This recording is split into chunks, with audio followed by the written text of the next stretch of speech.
Magandang hapon po sa lahat. Nagbabalik tayo sa aking munting channel po para mag-discuss ng another coins kung magkano ng kanyang mga presyo sa ating mga online selling.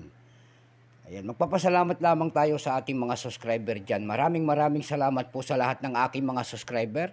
At 1K subscriber na po tayo. Hindi ko maabot ang 1K subscriber kundi dahil sa inyong mga suporta po. Maraming salamat po sa lahat ng aking mga followers at saka mga subscribers ko po ay thank you so much at magandang hapon sa inyong lahat. God bless. Ayan, mabuhay po kayo. Patuloy nyo po sana suportahan ang ating munting channel. Ayan, Samuel Soriano TV29. Ayan, para lumago naman po. Yun naman pong hindi pa po nakapag-subscribe dito sa aking munting channel. Anyayaan ko lang sana kayo. Baka gusto nyo ang ganitong mga topic po about coins. Ayan po, sinisharing natin ang kanilang mga halaga para malaman nyo po. Sinishare natin sa ating sinishare natin dito sa ating YouTube channel po. Ayan, para malaman nyo po ang katunay na presyo po nila sa mga platform natin na pandaigdigan.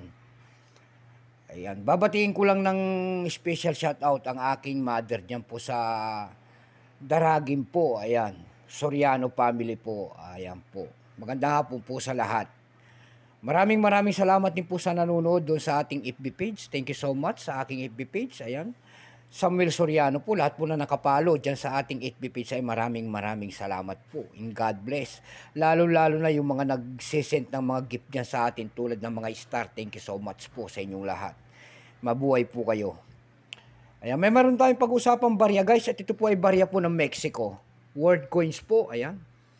10 pesos po, barya po ng Mexico. Baka mayroon kayong mga ganitong mga coins. Ayan po. Bultuhan pa po ang bili natin sa mga ganitong mga world coins at hindi pa po ito kamahalan.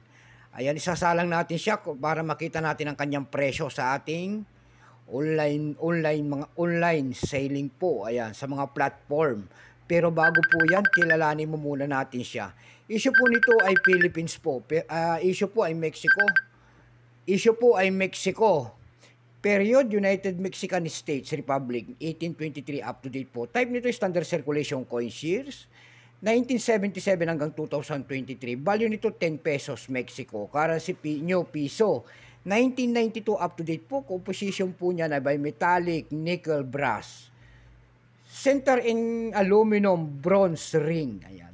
May bigat lamang itong 10.33 grams. 33 grams, may habang 28 mm, nabubulol na. Mayroon naman itong kapal na 2.3 mm. Hugis po bilog. Orientation ay coin alignment. Number industry 591. Reference number KM-616. Ito pong year 2013 na ito po ay 4% lamang. Ayan, 4% lamang po. Ayan, kung ilang piraso naman ang ginawa sa barya na ito ng Mexico, ito po ay 44 millions 769,000 piraso po.